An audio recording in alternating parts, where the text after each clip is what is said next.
Mr. Matt here, and I just wanted to do a quick little video to explain about my aspirant series that I'm going to be starting from tonight's stream.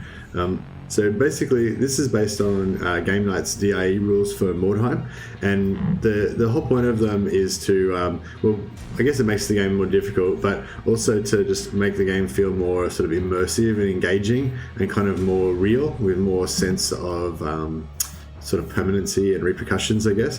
So basically, I got a few house rules to make the game a bit more interesting.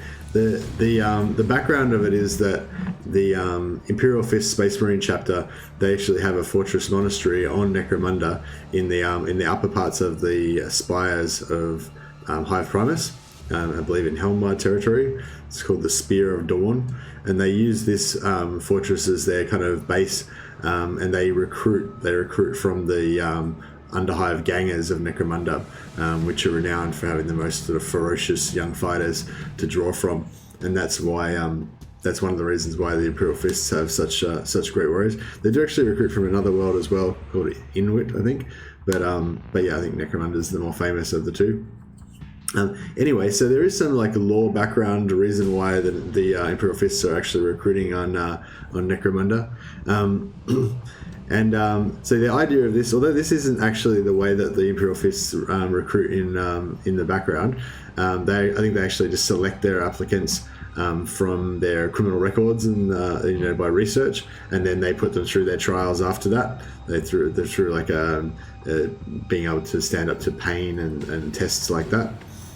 But the storyline of this campaign basically will be that our aspirants are sort of fighting for the chance to be noticed by the recruiting sergeants of the Imperial Fists, and so they undergo these trials, perhaps organized by local house or guild or gang sort of leaders in the community, possibly organized by the recruiting sergeants as a sort of preliminary test before they undergo the normal Imperial Fist tests.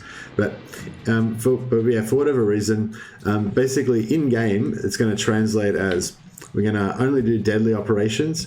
We're going to have maximum level enemy tenacity and ferocity infamy choices. That means the enemies will have 100 extra health, and they'll do 50% more damage than normal. So they'll be more deadly and they'll be quite hard to kill. So there's 100 extra health, but also because they're on deadly, they have increased health as well. So that ends up getting enemies with like health sometimes up to like 475.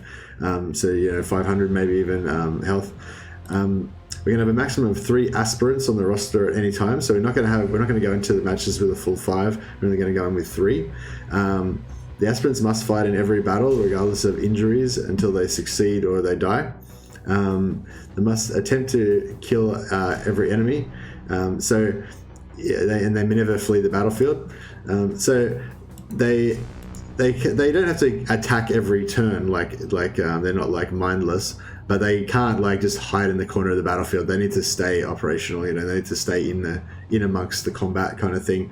At least demonstrate that they've got some intention to attack, and then they have to attack. If there's going to be some leeway with the judgment here, but yeah, if an aspirant doesn't manage to actually attack any enemies during the whole match, then they're likely to get executed afterwards for sure. And they must succeed in every mission, otherwise all aspirants are executed and replaced with 3 new aspirants. So if an aspirant like proves themselves but they get downed or whatever, then maybe they get to survive. But if we don't get at least a nominal victory at the end of the match, then yeah, all the aspirants get killed and we get to replace them with 3 new aspirants.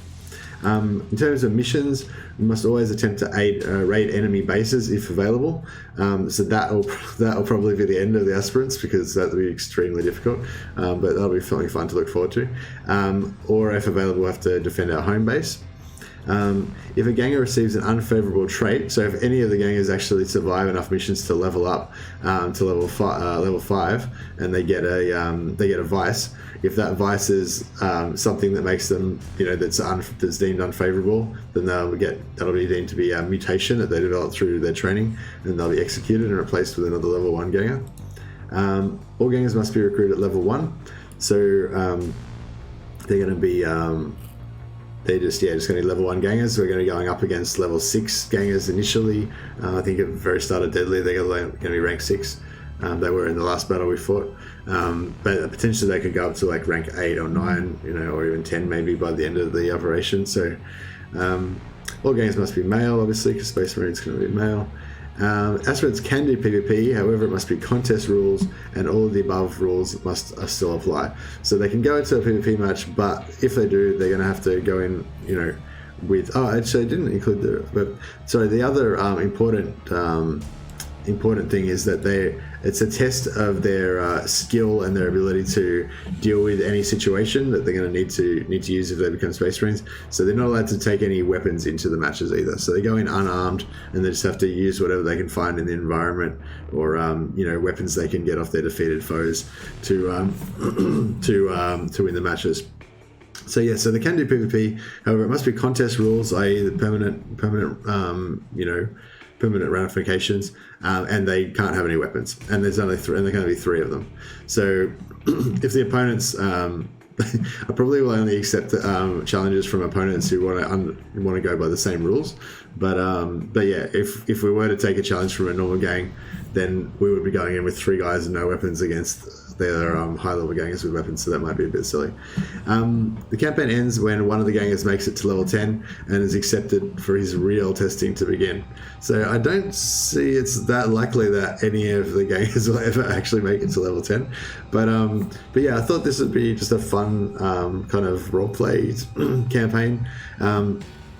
I actually did a little test run just now because I actually slept in and I missed the first episode. We're supposed to be today. So yeah, 1,000 apologies to everybody who was waiting for that. Going to do it. It's going to restart it again tomorrow. And this time we're going to do it for real. And I'm not going to sleep in. But yeah, I did a mission then because I just woke up late. I didn't engage the stream properly, so no one could see it.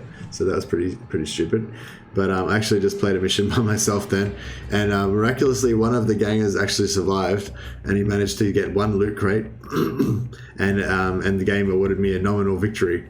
So yeah, Vrugo, as you can see him here, he's the surviving member of the gang of the original 3 aspirants. The other 2 aspirants, were both downed during the match, so they didn't survive. Yeah, Vrugo is going to have to go on into the next match and with 2 new aspirants to see if they can win. Anyway, yeah, so I thought I'd do a quick video to explain the rules and the reason for this, and also just to apologize again for anyone who's waiting for the stream today. And yeah, I'm really sorry I had slept in, but yeah, we'll do it properly tonight. In a few, I don't know, 10 hours, 15 hours from now, whenever it comes up in your time zone. All right, thanks guys. That's all I got for now. Catch ya.